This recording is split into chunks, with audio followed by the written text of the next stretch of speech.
Howdy y'all, welcome back. Today's going to be an incredible video. Repeatedly, throughout my research, and probably through your research, an overarching theme, some would call it a singular event, comes to the forefront. While we've often discussed it before, it's rare that I discover photographs of the 1893 World's Columbian Exposition, also known more commonly as the Chicago World's Fair of 1893, which I've never seen before. Today, I've assembled a whole collection of photographs, all taken during the 1893 World's Fair by William Henry Jackson.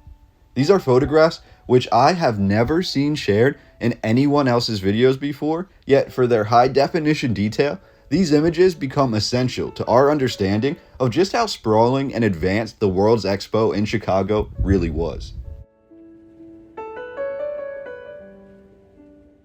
Each photograph will have a label on the bottom, but I've also made sure that these photographs were uploaded and linked down below so you can view each one in more detail after the video. William Henry Jackson, the photographer behind these grand images, has quite the biography himself, stretching from the foundation of America through modern times. I say this because the great-great-uncle of William Henry Jackson was none other than Samuel Wilson, considered by most historians to be the progenitor or namesake of America's national symbol, Uncle Sam. William Henry Jackson's great-grandson is cartoonist William Henry Jackson Griffin, better known as Bill Griffin, the creator of the Zippy the Pinhead comics.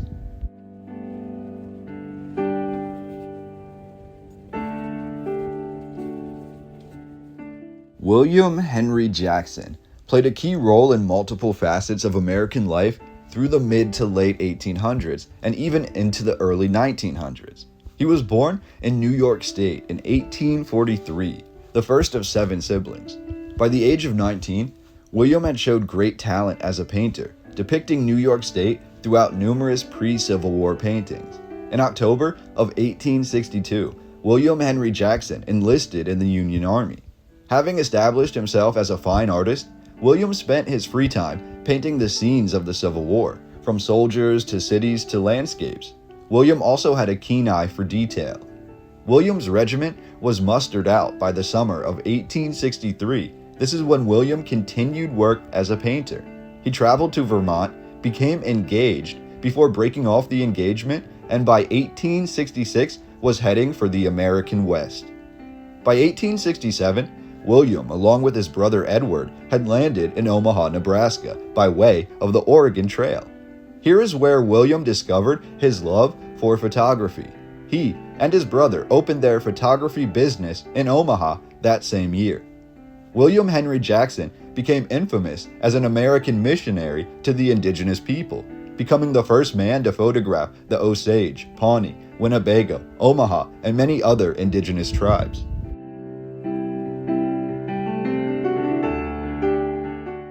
From the infamy of his indigenous photographs as well as his reputation for having a noble way, William was chosen to document the cities, towns, and wilderness along the Union Pacific Railroad. In 1870, William was then chosen to join the U.S. government survey of the Yellowstone River and Rocky Mountains.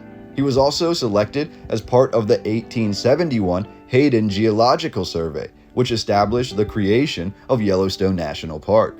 Along the way, William Henry Jackson was one of the first men to take quality photographs of each one of these locations. We're told William traveled with at least 3 unique camera types, quite a feat for the mid to late 1800s. His photography team was always at least 5 men strong to carry all of his equipment. William explored the Rocky Mountains furiously, becoming the first man to provide proof of what most of Eastern America thought was only a myth.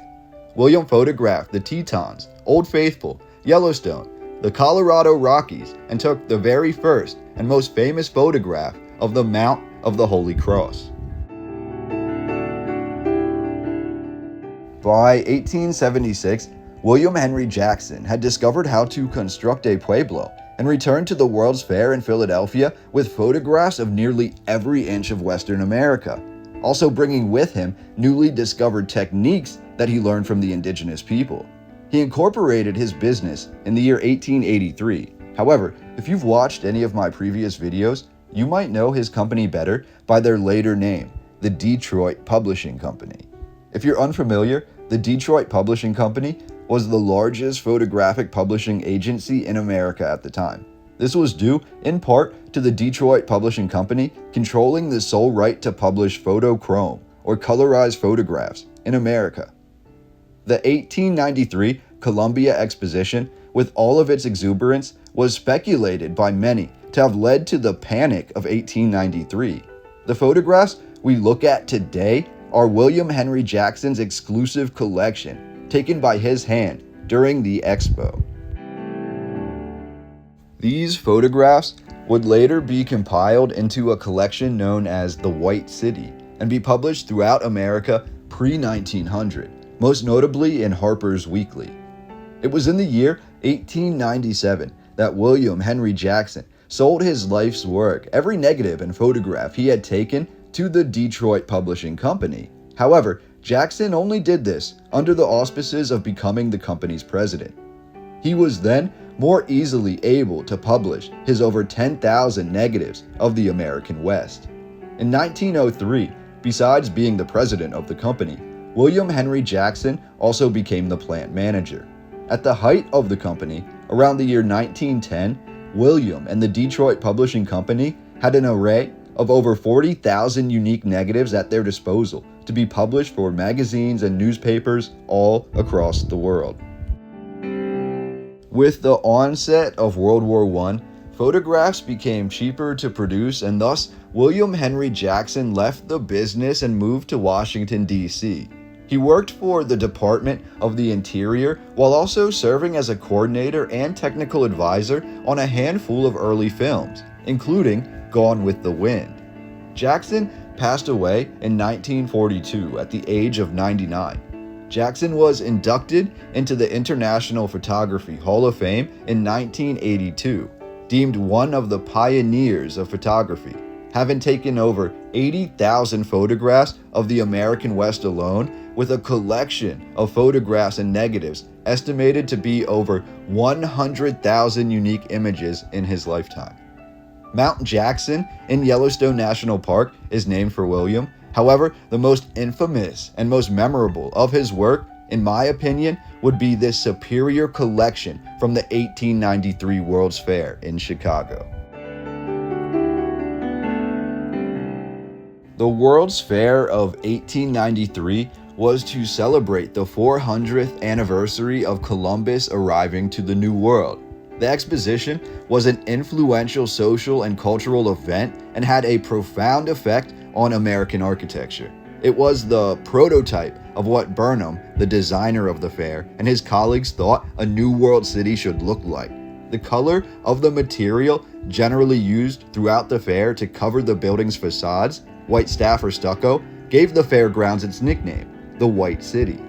The exposition covered 690 acres, featuring nearly 200 new and lavish, yet supposedly temporary buildings of predominantly neoclassical architecture. Intricate canals and lagoons escorted guests throughout the fair, and people and cultures from 46 countries united to make the exposition the greatest in history. More than 27 million people attended the exposition during its 6-month run. Its scale and grandeur far exceeded the other World's Fairs, and it became a symbol for decades afterwards of the spirit of American engineering and of the emerging American pride.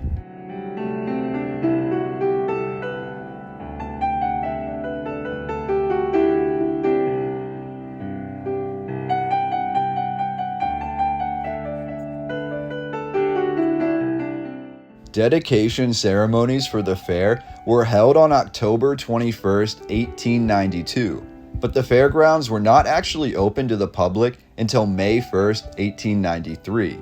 The fair continued until October 30, 1893. The Expo showcased cutting-edge technology and culture, but the fair also served to show the world that Chicago had risen from the ashes of the Great Fire of 1871, which had destroyed much of the city. On October 9, 1893, the day designated as Chicago Day, the fair set a world record for outdoor event attendance, drawing over 750,000 people in one day. The debt for the fair was quickly paid off with a single check for $1.5 million, equivalent to nearly $50 million today. There are so many details here that stand out, small facts that aren't outlandish, but when combined with the other aspects of the fair, make this experience in 1893 seemingly once in a lifetime and something that we could not recreate today. The 1893 Chicago Expo was the first World's Fair with a separate location for amusements and the exhibition or great halls. The separate amusements then inspired one attendee, George C. Tillieu, to create the first major amusement park in America, Steeplechase Park on Coney Island. The Ferris wheel of the 1893 World's Fair was so epic that even today, in Latin American countries, the Ferris wheel is often referred to as a Ruta de Chicago, a Chicago wheel. Full-size replications of the Nina, the Pinta, and the Santa Maria, Columbus's vessels in traveling to the New World, were created.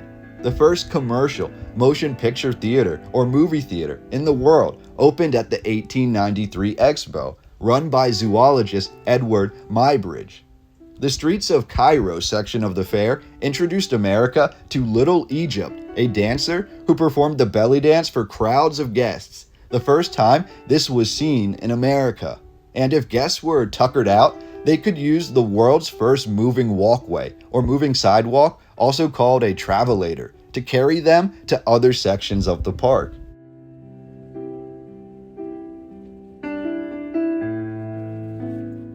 The Cliff Dwellers exhibit actually had man-made mountains, created out of cut rock and timber, made to represent Battle Rock Mountain, Colorado. The John Bull locomotive, one of the earliest surviving steam locomotives, traveled from Washington, D.C. to Chicago by steam, stayed at the fair, and then returned to Washington thereafter. The John Bull was the first locomotive ever purchased by the Smithsonian Museum. In 1981, it was also the oldest surviving operational steam engine when it again performed a long-distance journey. For the fair, multiple countries had epic exhibits, the most infamous being the full-size Viking longship, constructed in the ancient style by the country of Norway, and then sailed from Norway to America by only 12 men. Also on display was the German firm Krupp, who showcased numerous large-bore weaponry which would go on to later shape World War I, including the Thunderer, which carried a 2,500-pound projectile that was said to be accurate at over 15 miles away. At the fair, we also had the world's first Parliament of the World Religions, which ran from September 11th to September 27th, marking the first formal gathering of representatives of Eastern and Western spiritual traditions from around the world. The event was considered radical at the time, since it allowed non-Christian faiths to speak on their own behalf on the record for the first time in American history. According to this narrative, almost all of the fair structures were designed to be temporary. Of the more than 200 buildings erected for the fair, the only two which still stand in place are the Palace of Fine Arts and the World's Congress Auxiliary Building. However, we also have this quip in the official narrative, and I quote, "Since many of the other buildings at the fair were intended to be temporary, they were removed after the fair. However, the White City so impressed visitors that plans were considered to refinish the exteriors in marble or some other material. These plans were abandoned in July of 1894 when nearly the entire fairgrounds were destroyed by fire." End quote. So there you have it, folks. A little extra information to help satiate our appetites at this mouth-watering history. Please let me know which photographs in this video stand out to you the most. A link to this nearly complete collection of labeled photographs by William Henry Jackson will be given down below. You can definitely see how important this exposition was, quite literally taking Chicago from a city that was said to be rebuilding after the Great Fire to one at the forefront of American history. Somewhat astoundingly, then being destroyed by its own fire again in 1894. Isn't it sort of miraculous how these temporary buildings, many said to be falling apart during the fair, survived another year and a half through all the windy city conditions, only to be destroyed then by an accidental fire? It's just an odd coincidence we see occurring over and over and over again in nearly every major city across the world. But I digress. This is where I will leave you on this video, but I will be back to speak with you on the next one. Let me know all of your thoughts down below. Please subscribe to my channel if you are not already, and I look forward to our discussion in the upcoming weeks.